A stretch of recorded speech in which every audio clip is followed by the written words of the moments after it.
निर्मल दा का आज जयंती है तो उनके जो वाणी है उसे हिंदी में समाप्त करते सवाल बनकर फिर उठूंगा, जो बन पड़े सो जवाब रखना। ये सवाल बनकर फिर उठूंगा, जो बन पड़े सो जवाब रखना।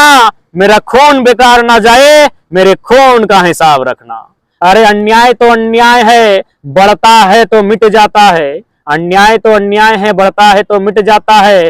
खून तो खून होता है, जब जम टपकता है तो जम जाता है। तो अब यही देख सकते हैं हम जिस छत पर बैठकर आपको इंटरव्यू दे रहे हैं, यहाँ हमारे परम आदरणीय मित्र श्री श्री 108 श्री समरेश सिंह जी हैं, जो जनरल वर्ग से आते हैं। और हमारे बीच हमारे परम आदरणीय मित्र दीपक कुमार जी हैं, जो अनुसूचित जाति वर्ग से आते हैं। बाकी जितने भी मित्र हमारे अगल बगल बैठे हैं सब ओबीसी कैटेगरी, ओबीसी 1 से सब आते हैं। तो इसका मतलब हम यही एक छोटा सा एग्जाम्पल दें कि ओबीसी एक बहुत बड़ी आबादी है।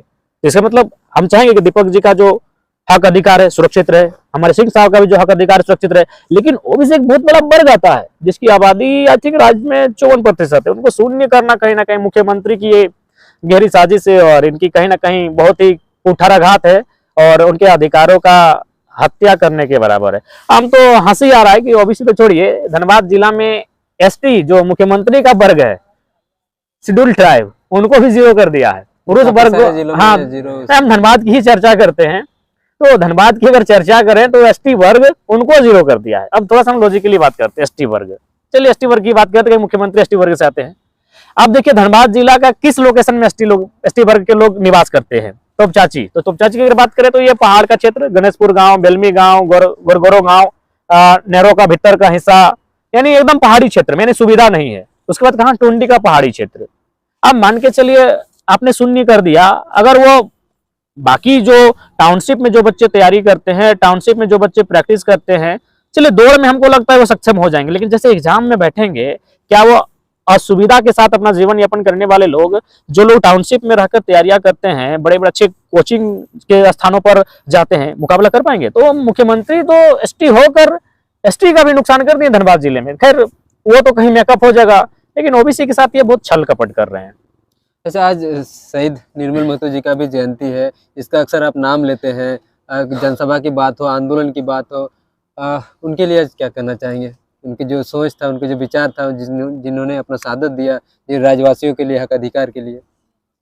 देखिए निर्मल दास सदैव हमारे आदरणीय हैं, वंदनीय हैं। और अगर झारखंड की पृष्ठभूमि की बात कही जाए तो बिना किसी विवाद के पूरे झारखंड को यह मानना होगा कि निर्मल दा का ही रक्त है जिसने झारखंड को अलग करने की रास्ते को खोला है। अलग करने के रास्ते को निर्मल दा का ही रक्त ने खोला है, सीधी सी बात है। आपको अगर बुद्धिजीवी लोग या फिर झारखंड आंदोलन से जुड़े लोग अगर हैं तो उनका इंटरव्यू आप लीजिए और पूछिए कि झारखंड आंदोलन का मुद्दा कब गरमाया या फिर दिल्ली के कानों तक कब पहुंचा है, दिल्ली के कानों तक कब पहुंचा। शायद आप जाके किसी से भी पुराने आंदोलनकारी से पूछिए, जब निर्मल दा को गोली लगी थी। और झारखंड आंदोलन की बात करें, अलग झारखंड मूवमेंट की बात करें, ऐसे शहादत कोई बड़ी छोटी नहीं होती है, लेकिन सबसे चर्चित शहादत अगर किसी की थी तो शहीद निर्मल महतो की थी। यानी आप भारत की आजादी में जिस प्रकार भगत सिंह को देखते हैं उनकी शहादत को, उसी प्रकार झारखंड अलग राज्य में आपको निर्मल दा की शहादत को आकलन करना होगा। क्योंकि क्यों उनको वहां क्यों देखते हैं? निर्मल दा की जिस समय शहादत हुई थी वो सेंट्रल प्रेसिडेंट थे। अभी किस पार्टी के? झारखंड मुक्ति मोर्चा, जो झारखंड की उस समय की सबसे बड़ी पार्टी थी।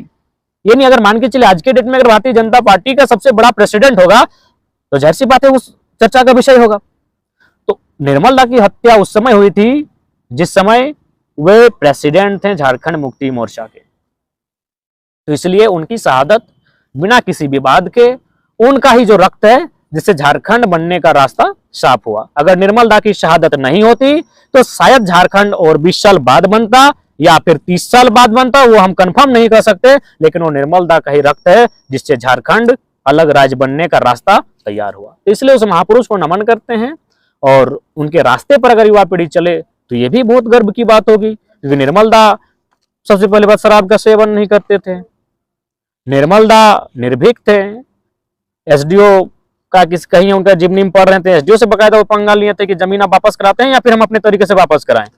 तो आज के युवा डरे से हमें रहते हैं, थाना प्रभारी वीडियो के सामने सर जो डरे से हमें बात करते हैं। तो निर्मल दा का अगर व्यक्तित्व को भी अपने जीवन में आचरण में अगर ले आएंगे तो मुझे लगता है बहुत बड़ी उपलब्धि होगी। एक अंतिम में एक चीज पूछना चाहते हैं कि अभी जैसे कि लोग कहते हैं कि जो दादा को कम से कम थोड़ा सा आराम करना चाहिए, क्योंकि जब तक दादा स्वस्थ नहीं रहेंगे तब तक झारखंड का स्वस्थ कैसे कर पाएंगे। अभी आप अपने क्षेत्रों में घूमना, आंदोलन स्वरूप झारखंड का नवनिर्माण हेतु या चुनाव प्रचार के लेकर के हो, चुनाव में संगठन विस्तार को लेकर के हो, अपने तमाम पूरे राज्य में कब से जो है अपना भ्रमण स्टार्ट कर रहे हैं? देखिए आज रात को भी हम लोग काफी कुछ चर्चाएं हुई है और हम लोग अपने संगठन का ढांचा बुनियाद तैयार करने के लिए पूरे राज्य में अपनी टीम को भेज रहे हैं और मुझे उम्मीद है कि हम लोग अच्छा रिजल्ट करेंगे।